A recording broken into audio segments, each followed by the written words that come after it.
Now we have and our guest, political analyst Javed Rana, is joining us to discuss the further details of this news package that we have seen. Javed, thank you so much for joining us, sparing your time once again.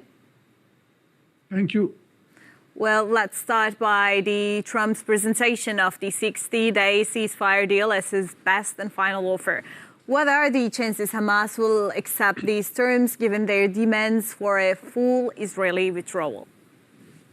I think Hamas has indicated that they are going to accept this particular ceasefire deal, but obviously they have their own terms and conditions. Traditionally speaking, their terms and conditions have been the complete withdrawal of Israel's soldiers from the Gaza. And more importantly, I think Hamas wants the release of all the Palestinian prisoners. And in the return of that, they are willing to release all of the Israeli prisoners in their custody. Now, I think Hamas is essentially being bullied, being pressured, being people in Gaza being killed. And that is a bigger pressure on Hamas. And my understanding is that probably there are two options right now. The one option is that if Hamas is pushed to the wall, which it has already been pushed to the wall, and the pressure is somewhat on a tipping point, there is a possibility that Hamas would set some of the prisoners free. I mean, these Israeli prisoners. And in return of 60 days ceasefire, and obviously in return they will get some number of Palestinian prisoners from Israel custody. This is a kind of a short-term arrangement that is a likely possibility. But having said that, the bigger picture is, my understanding is that despite the fact that Donald Trump has been putting a lot of pressure on Hamas, despite the fact that Donald Trump has been threatening Hamas, my understanding is that behind the scene, during his expected meeting with Netanyahu in Washington, he is going to push for a bigger permanent ceasefire.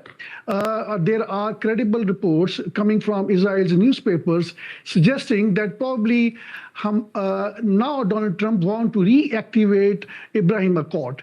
And they want to hand over the control and the administration of Gaza to Egypt and probably also UAE. Now they are very trustworthy allies behind the scene of Israel. I think that possibility is there. But again, there will be obviously resistance from Palestinian Authority. There would be obviously resistance from Hamas.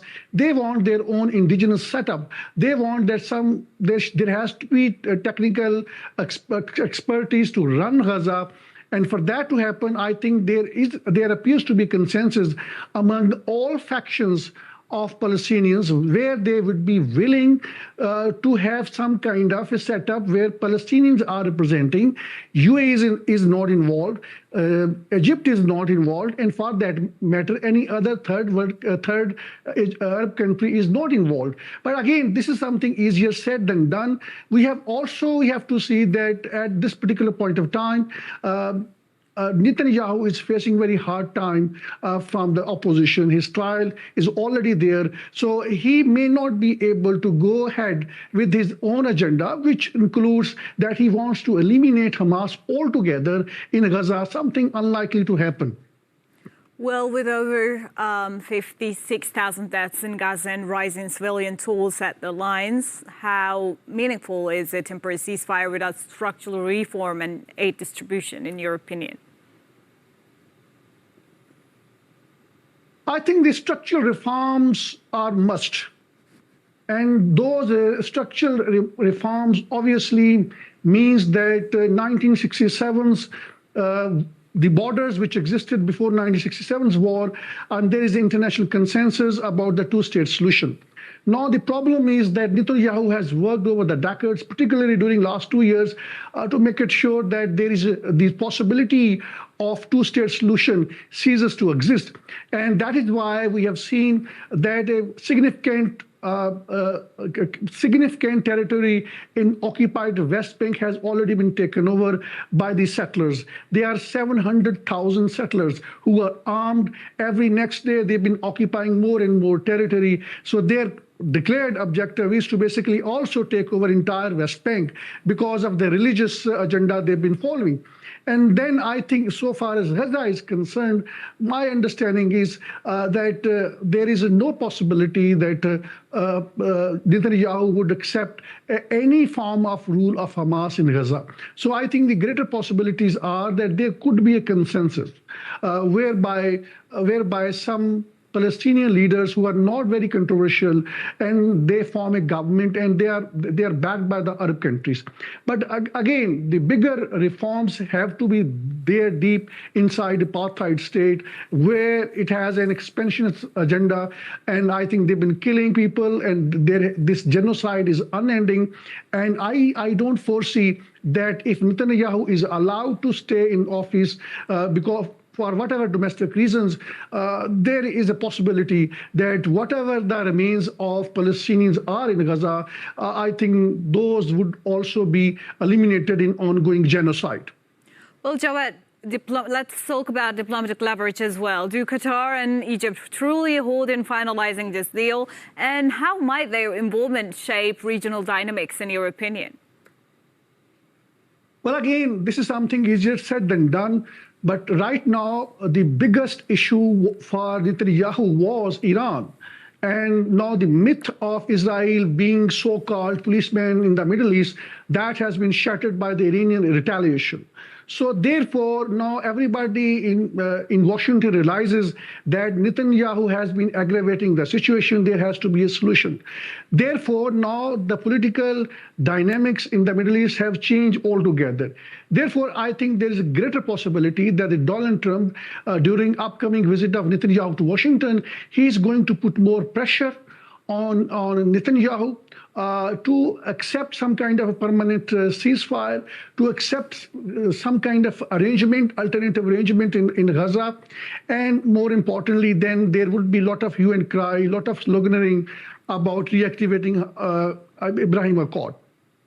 And under that accord, two countries are extremely important, with which apartheid Israel wants to normalize diplomatic ties, and that is Pakistan, a nuclear armed state, and Saudi Arabia, which is perceived to be, given the fact it has a huge significance in the Muslim countries because it is a custodian of the two holy sites. So I think the bigger picture again here is that Netanyahu would not accept a two-state solution, no matter what happens, as long as he's there as a prime minister. So I think it all also depends on his ongoing trial in the court on the bribery charges, on corruption charges. And he was indicted back in 2019, and there has been a lot of delay because of political reason in this trial. In the conclusion of this trial, I think if this trial is concluded, or for some other reason, if he's not allowed to stay in the office and there's a new prime minister, some kind of possibility is there that there may be a kind of a movement towards two-state solution. But that would be more for public consumption, basically to cool down public temperature on the streets in Pakistan and also in Saudi Arabia and the rest of the Muslim countries. But I don't foresee that this two-state solution would be so easy at a time when Donald Trump, right from the day one, along with Netanyahu, they've been doing everything where the two-state solution seems to be ceasing to exist. Again, we have to see that it was Abraham Accord, of which Donald Trump is a founding father. That was a core reason which led Hamas to carry out a much bigger military operation inside apartheid Israel. So if there is no fair treatment of Palestinians, if there is any normalization of diplomatic ties by Pakistan and Saudi Arabia without a genuine two-state solution, that means the Palestinians will feel left out, and there could be another October 7, 2023, like attack on Israel. And now, since Israel's myth has been already shattered, therefore, I think it has become more vulnerable. There is obviously a pent-up anger. The people there are hundreds of thousands of people who have died. These are not just 56,000, according to different reports. Probably these people are still under the rubble. They have their leftover children. They will grow up. It's a matter of time. There would be another attack on Israel. Israel would not stay in peace. Israel has created far more enemies. Its myth of militarily its military myth has been shattered altogether. Again, the point I'm trying to make, after its attack on Iran, and Iran would certainly go for a nuclear bomb, it is again a matter of time. So in the long run, it is apartheid Israel which is going to lose. We have seen also vibes in the West, more particularly in the USA. We have seen that now a pro-Palestinian Muslim candidate for the mayorship of the New York, he is most likely to win on pro-Palestinian sentiments.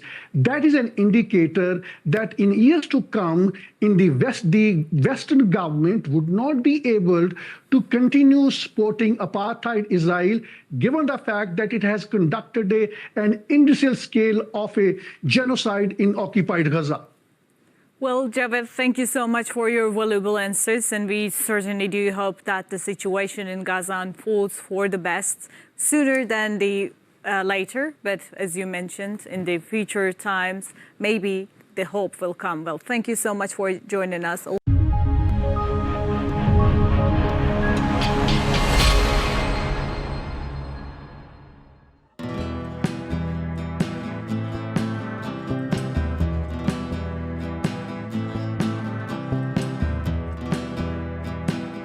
The growing tide of anti-Israel sentiments. What you see behind me is just tip of the iceberg of what is happening in the country. More than half of $52 billion black CIA budget is spent on espionage network in Pakistan. How would you handle it? The US has looked upon Pakistan as an ally at one point and then as an enemy at the same time. That is going to be the first legal reason on the basis of which he is going to be instantly ousted by the Supreme Court of Pakistan. Joining us live, Javed Rana, who's an expert on politics and geostrategic issues. In the world politics, which is not being driven by any moral principle, it is being driven by the hard geostrategic realities. In a broader picture, more countries would aspire to have nuclear weapons.